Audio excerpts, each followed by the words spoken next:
Good morning once again and welcome back. As I said earlier that we're going to discuss about the political scenes and the news updates around the political scenes in the country. Once again, I'm joined by one of the best political analysts. He has been our resident political analyst. I'll give him time to introduce himself, but remember you can join the conversation by sending in the SMS through the SMS number, that's 21144, or you can send through the Facebook, that's a GBS Kenya, or to Twitter, and then you target Moran Kevin. Now, welcome to the podcast. Morning, GBS. Yes. I'm Gideon Kerosi, resident political analyst here at GBS. Welcome once again. Thank you. Let's begin from that story of William Ruto supporting again a referendum. Which way for Kenyans? As I said earlier this week, that the Building Bridges initiative is coming up with a report. This is after the 9th March handshake between the Right Honorable Raila Odinga and Uhuru Kenyatta at the steps of Harambee House. The main agenda that brought up the issue of the BBI is to try and bring about discussions on the clashes or the issues that were surrounding the elections, that now after the report will be drafted, the recommendations will be presented to both the Right Honorable Raila Odinga and Uhuru Kenyatta, therefore leading to a referendum. So as but yes, we're not sure about the referendum from the BBI team.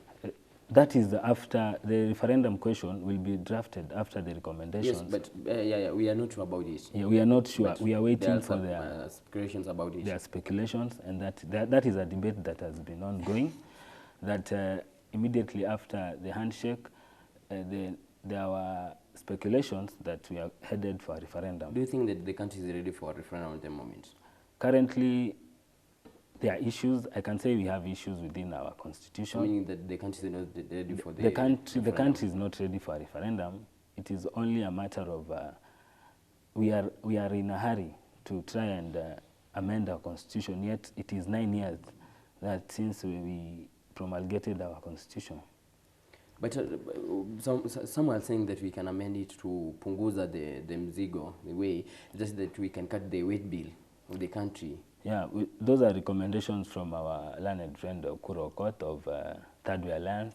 He has that initiative whereby he collected more than 1 million signatures, and he has the High Court gave him a go-ahead to popularize his initiative throughout the county assemblies.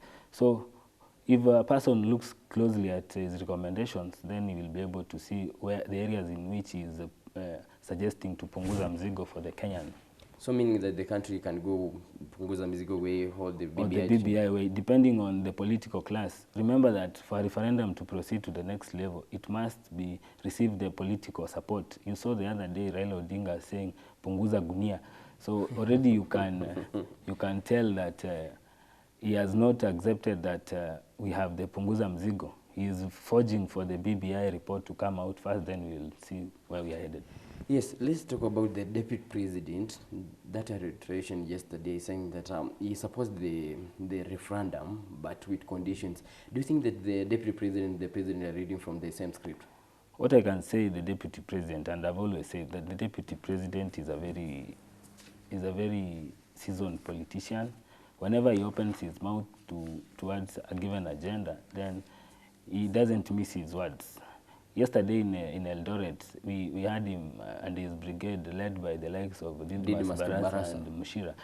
They were forging for an inclusive, even from the words of the deputy president. He said that he wants the debate should be all about everybody's opinion, and a debate that is going to engage in he himself as the deputy president is a debate that is all inclusive and involves everyone. Yes, Gideon, let me ask you this. Do you think that the government as constituted at the moment is all inclusive in the country? Is everybody included in the government? There are divisions in that. Because everybody is talking about all inclusive, the BBI team, the punguza mzigo. Is everybody included in the government? By inclusivity, we know, Kevin, we mean that every community or every tribe has a representation in the running of the government. And truth be told, our country is not that inclusive, in that some communities or tribes always cry foul that they are not represented in government. So even up to the 2/3 gender rule, you find that it is one of the recommendations that were passed through the CIC chair, Charles Nyachai, who left, that some bills had to be passed for us to say that we have a full inclusive constitution. And as we stand right now, the bill is in Parliament awaiting approval, and you've seen severally how it flops. Yes, some are questioning why some condition from the Deputy President side. The Deputy President feels that he has been isolated. Right from the onset, you realize that the handshake, he wasn't part of the team that stood outside the Harambee House on the March 9th. But even the Jubilee Party itself, you remember that the BBI team went all around the country trying to collect views from each and every individual, from the MPs, from the women, from the people living with disabilities, etc., etc. So moving forward, the DP has had this second thought about the BBI. Yes, it's okay. I'm being told that the bite is ready for Deputy President. Let's have a look at that and then we continue with the discussion. Nimeona wameanza kutembea wakipanda mbegu ya ukabila. Sababu wewe ukisema ati wa Kenya tulikuwa tunajua kwamba tukichagua rais ama tukichagua mjumbe tutakuwa tumechagua rais yule ambaye atahudumia wa Kenya wote, si rais wa kabila moja. Lakini ukitembea ukisema ati tubadilishe katiba ndio kila kabila ikuwe na kiti yake, wewe utakuwa unarudisha ukabila katika nchi ya Kenya. Na nimeambia leo wale ambao wanataka katiba ibadilishwe, si mbaya kama katiba itabadilishwa kwa manufaa ya Mkenya yeyote ambaye anaishi katika hii nchi. Lakini katiba ikibadilishwa atutafutie kabila fulani kiti, mtu fulani kiti, wewe ni mkabila na unapanda mbegu ya ukabila, na roho ya Mwenyezi Mungu itasaidia Wakenya wapambane na wewe, wadili na wewe mundu mundu. Huyu Deputy President na President wetu tunawapenda sana. Na tunajua pale tulianza na mlitusaidia. Mimi nataka kuwashukuru. Pale tulianza 2013 tukashikanishwa. Sasa sisi ni kama twins. Mnajua wale Siamese twins. Wale wanazaliwa kama wameshikana. Hakuna mtu anaweza tuachanisha. Na tunaendelea hivyo. Na sisi ni wangwana. Mipango yetu ni kubadilisha Kenya kupitia miradi na mipango ya maendeleo. Maneno ya siasa tuweke kona kwa sasa. Mambo yale mengine yote tuweke kona kwa sasa. Na hatutaki siasa ambayo inagawanya watu. Hata hii mambo ya kusema mambo ya katiba tunataka iendeshwe kwa njia ambayo haitawagawanya Wakenya. Tunataka barabara ambayo Wakenya wataketi chini, wataelewana na tutatembea pamoja bila ya migawanyiko, bila ya wananchi kuwekwa chuki ama kusemekana ya kwamba hawa Well, what do you make about that statement by Deputy President and the members of Parliament from Kimilili? Who are they referring to? Ukisema, ukifanya, who are they referring to? Raila Odinga? They are referring to Raila Odinga. And I've always said it, there is no any other worthy competitor to William Ruto other than the one and only Raila Odinga. So from the sentiments, you can hear that the Deputy President is, you know, the Deputy President sometimes tend to engage in double speak. In one point, you'll get his brigade supporting for the referendum or supporting his 2022 ambitions. And you've heard when he was in Eldoret yesterday, that is in Abkoi constituency. He is talking about his agenda is for bringing the country together through projects and other development-oriented projects. So you can see how, and he's also talking about putting politics of 2022 aside and engaging in development. But the members of Parliament who were accompanied by the Deputy President, who accompanied the Deputy President, were talking about 2022, and the Deputy President didn't refute the claims of the members of Parliament. You know, that is a phenomenon that has been going on. You find that the Deputy President will always be attending functions, either Harambes, fundraisings, or opening some roads in some constituency. And yet his foot soldiers we'll always be talking about 2022. But when the deputy president stands on the podium, you will hear him refute of claims of his 22 ambitions.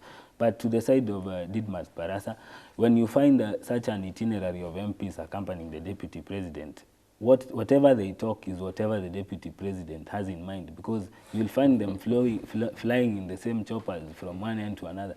So we assume that whatever that they were talking yesterday in Eldoret is whatever is as a in political mind. analyst, which is the best way, the BBI team or the Punguza Mzigo? The or best, we can merge the two? The best way is for us to have a consensus, whereby even Raila Odinga talked about Ekuro Court bringing his recommendations together and joining them with the BBI team's report and seeing the best way forward. But if we keep on pulling towards this end or the other end, it is going to be a very bad split at the end of it all. And the person who is going to lose is the ordinary Mwananchi back in the village. More than 14 billion, that's the amount of money required for the referendum. Do you think that we can carry out the two referendum, the Punguza Mzigo and the BBI team referendum?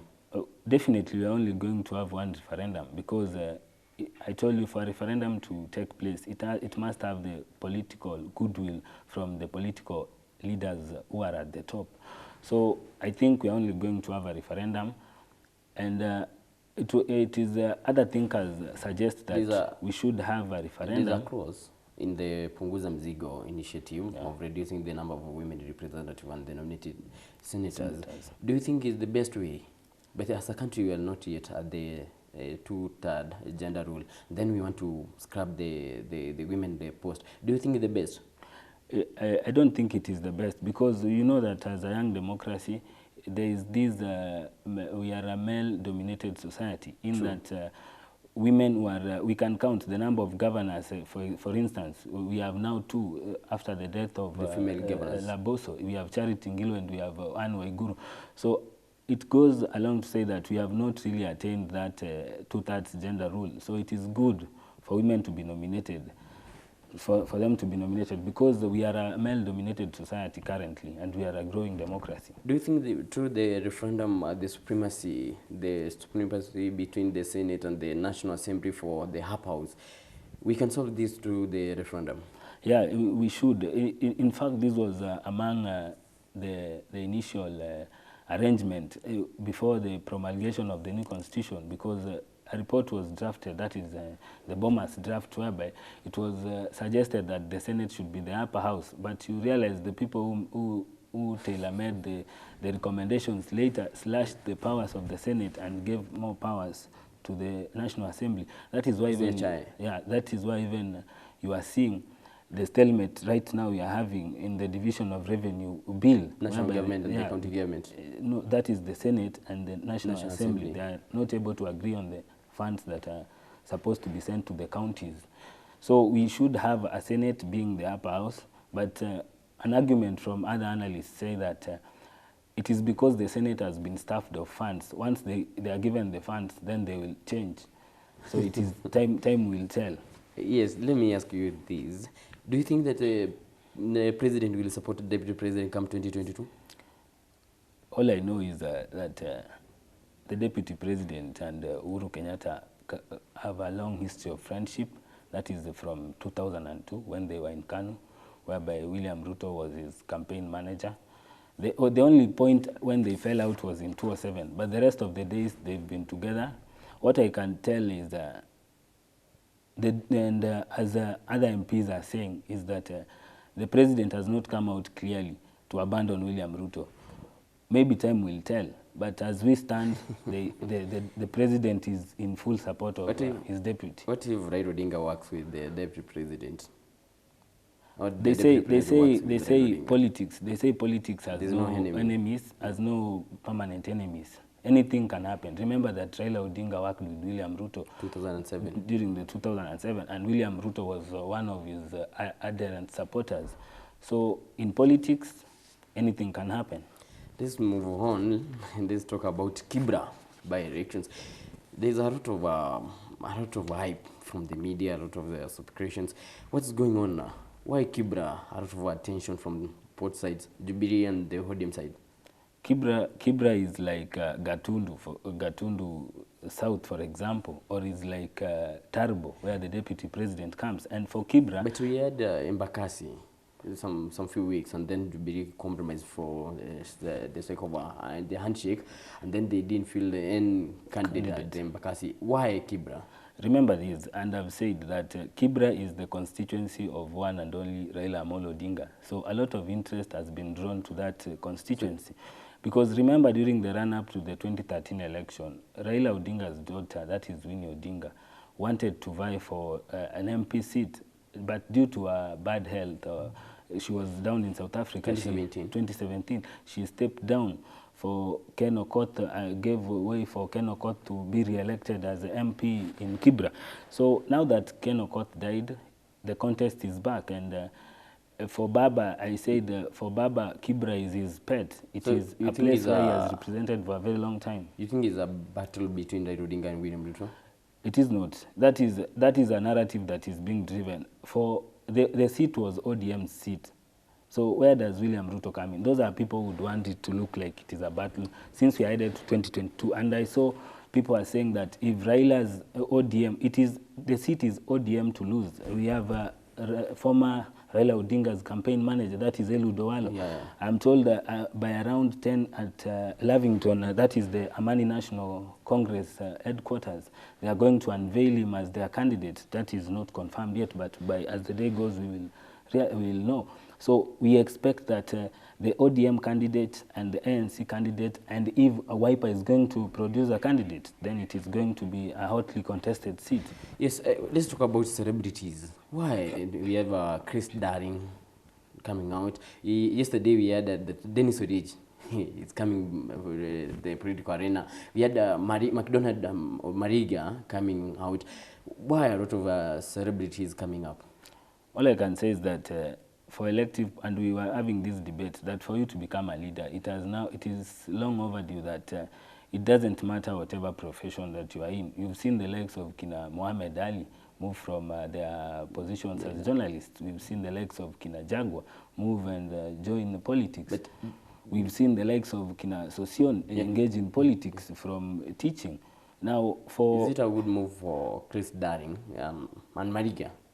It is also Dennis Orich. It is a good move. Remember that for elective, for you to seek a political office, there are requirements. For instance, you must be a Kenyan. So they are Kenyans, and we let them, and they are of young age. They would want to represent the youth, especially in Kibra. Being a stronghold of ODM, do you think that ODM, all the family of Ken Okoth, deserved a direct nomination ticket? No. Deserving, this is. But it has been happening. It is not actually tokenism. Actually, in Oma Bay County, when the late Kajwang died. You saw what happened to Kajwang. Actually, it has been going on. Why Okoth? I was having this discussion that ODM, one of the problems that ODM has been facing is the issue of giving direct nominations to candidates. And you've seen, even in areas, take for example, Kenya, where they gave they gave a direct nomination, and other areas, it has hit them hard. So this time they decided that democracy should be practiced within the party. So that is why the issue of direct nomination to candidates should not be allowed, because we have party members who would want to have a say in whoever has the party ticket. Okay, on Saturday, do you have the ODM nomination that's on 31st? What do you think will go on? What will happen on that Saturday? All I can say, during the rally, during the unveiling of the people who are seeking the ODM party ticket, the Right Honorable was very clear. He said that he is going to allow the party organs to exercise their mandate, and the party members are going to have a say during those nominations. We expect that during the 31st of August, that is during the primaries for ODM, democracy is going to prevail, and the best candidate is going to compete with other candidates. It's okay. Let's have a look at this. The Ken Okoth brother, when he was at the rally at Kamkunji with the former Prime Minister Raila Odinga.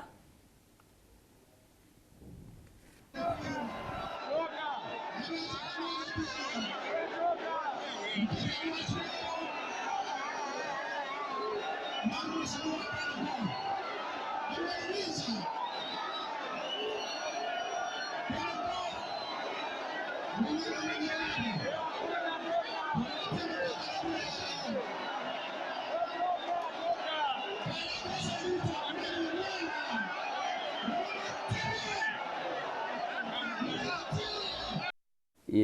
What's going on? We saw the RA Chris Daring kneeling before Raila Odinga.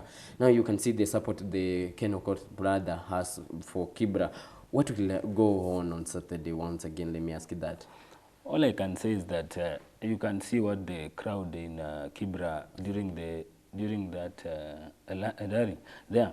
You realize that the people there would want, yes, Ken Okoth did a very good job for them, and they would want that they should somebody who is capable. Remember that Imran Okoth used to be the PA to the late minister, and the people at the ground know whether he was working or whether he was not working. And the heckling suggests that he is not a performer.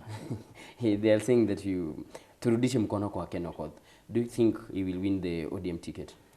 All I can say for ODM, you never know what is going to happen. It's a stronghold of ODM. It is a stronghold for ODM. You never know who is likely to succeed Ken Okoth. And for the primaries, all we hope is that may the best candidate win. The list of 11 members has been unveiled. Yes. Let's talk about the other wing, that's Jubilee side. Yesterday, IBC wrote back to the party saying that they haven't received the official nomination names. Actually, they said that they received the fake nomination names. What's going on at Jubilee? The likes of Dennis Intumbi saying that they've submitted the list of nominations members for Kibra, and then other members like Ngunjiri, Rafael Tuju coming out and saying that it's fake. What's going on? All I can say is that there is a confusion within Jubilee as a party, because this is not the first time that we are seeing the issue of fake letters emerge. But communication should come from the Secretary General. Yeah, and as far as we know, Dennis Itumbi is not an official in Jubilee Party. The officials. But he's one of the ally of the Deputy President. He is an ally. He's an ally. He works even in the office of the Deputy President in the digital team, after being sacked from State House. So what we would say is that within Jubilee, there is internal confusion, because if you look at the letter dated on the 26th of August, it is duly signed by the Secretary General, and it has even a reference number. So the issue of Tuju coming out and rubbishing that letter and even writing to the IBC, that is Chebukati, all you can say is that let Jubilee decide whether they want to field a candidate in Kibra or not, because we've seen the likes of Wasike, Miss Wasike there, we've seen the likes of McDonald Mariga being linked to Jubilee candidates. So all we can say is that let Jubilee put the house in order, let the officials call the shots. Yes, let's talk about dynasty again, the Asla nation. Last week you saw the president saying that the leadership is not, or 2022 is not about the dynasty versus Asla. What do you think about that? I've always said that in Kenya we don't have dynasties. What we have is a long, consistent period in which an individual of some families are able to be in office. I talked about dynasties. Dynasties in Kenya, we don't have a family which has ruled for 200 years, just like the British But we had Empire. Moi government ruling for 24 years. Moi ruled for 24 years. More than anybody in the country. Yeah, or any family in the country. You know, let us not forget history. History teaches us what happened after the 1982 coup, that Moi family took hold of power in this country and they abolished multi-party democracy until 1991. It's okay. Let's have a look at what the president said about dynasty. You know,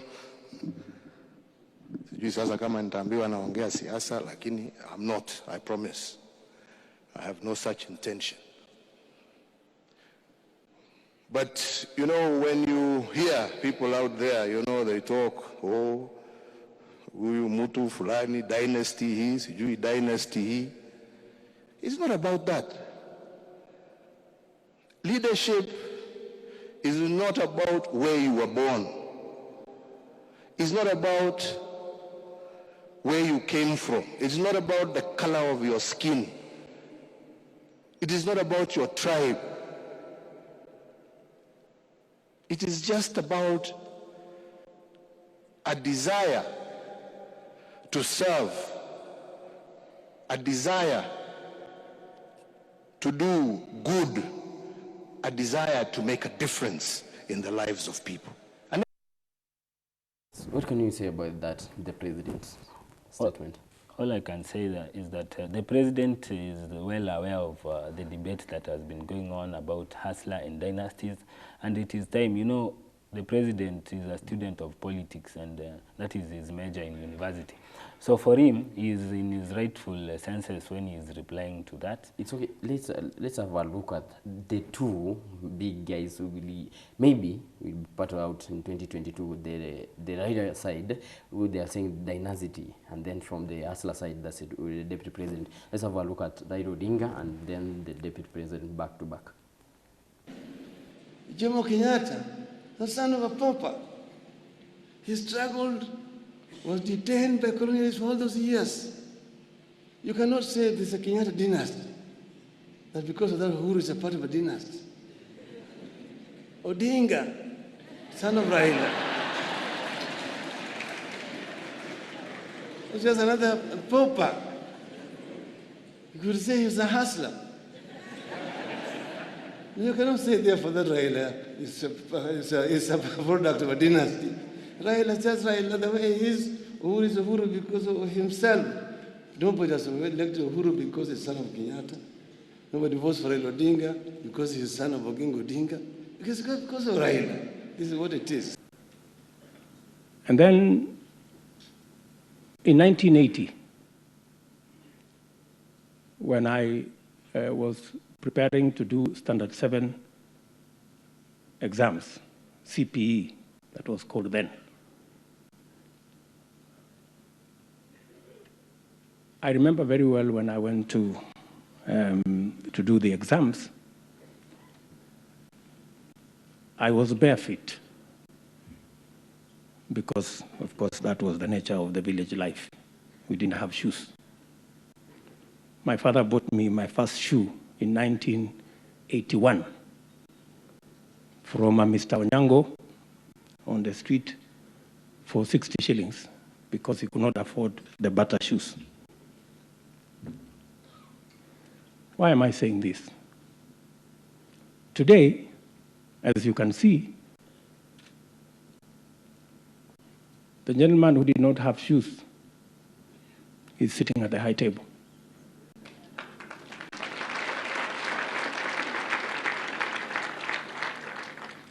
With the son of the founding father.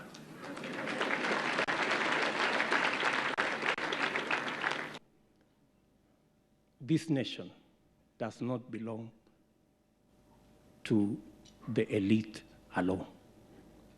You've heard Raila Odinga saying that he's not a part of the dynasty. He's a son of Oginga Odinga, who was a son of Raila Odinga, who was a son of Raila. And then Deputy President saying that in 1980 he didn't get even a shoe, but at the moment, see the same eye table with the likes of Raila Odinga and the deputy and the president Uhuru Kenyatta. What do you think is going on between the three gentlemen? All I can say is are they trying to exclude the deputy president from? What I can say, whatever is going on is politics, because politics is a game of interest. That what is the interest that Raila Odinga has come 2022, or what is the interest that Uhuru Kenyatta had during 2013 and 2017? It is all about interest, and Raila Odinga is trying to dissociate himself from the narrative that the hustler nation is portraying out there, that these are dynasties. Do you think William Ruto is an hustler? William Ruto is an hustler who now has risen to a semi-dynasty. He is a beneficiary. He's a beneficiary of the dynasty, so to say, because the people who introduced him into politics are the same as the former president Daniel Arap Moi. You remember the YK 92, the Youth for Kanu.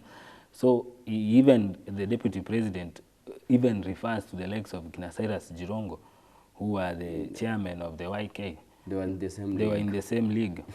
And even Jirongo was ahead of him. It's just that the hustler knew what he wanted. It's okay. Your assessment Your last take on that? My last take on that is that as a country, we are a young democracy. Let us allow Kenyans develop. The issue of 2022 should be shelved. Let us allow the government deliver on the projects and the big four agenda, as the president always says. And let us not allow divisive politics amongst us. It's okay. We have been discussing about politics in the country. We have discussed about Kibra. ODM yesterday announced that 11 candidates will patrol out on Saturday for the ticket. Also, the side of the we expect today for communication from the other side, simply because yesterday IBC wrote to the party saying that they have received a fake nomination list. Then Tutu saying out that they're gonna communicate today. That's all we had for this segment. But remember, up next is sports, where we'll be discussing about Dennis Oriej being dropped by Gor Mahia. A lot of people are saying that he's going for Kibra, a member of parliament, but we're going to discuss about that in a few minutes with my friend here. Also, he's one of the best political and sports analysts, Gid Okerosi, one of the best in the country, also with sports journalists, that's John Ngigi. Don't go far.